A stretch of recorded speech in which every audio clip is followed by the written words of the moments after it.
নমস্কার, আমি দেবাদ্রিতা। সকলকে জানাই স্বাধীনতা দিবসের অনেক শুভেচ্ছা।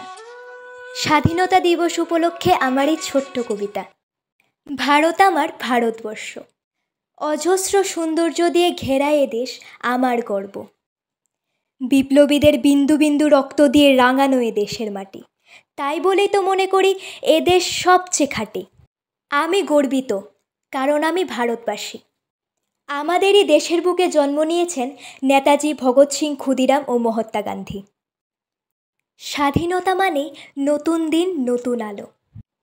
চাষিরা মনের সুখে ফলাবে ফসল, মেনে নেবে ওই ডাক, পাবে সকলে শান্তির ভাগ।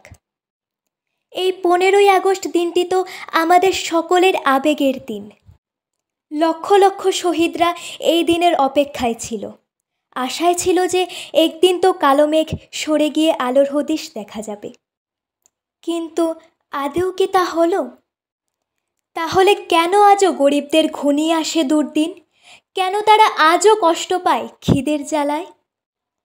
কেন মেয়েরা বাইরে যেতে ভয় পায়, ঘরে বসে কাঁদে? সত্যিই কি তারাও স্বাধীন? তাই আমি জোর গলায় বলতে চাই, স্বাধীনতা তোমার আমার, স্বাধীনতা সবার।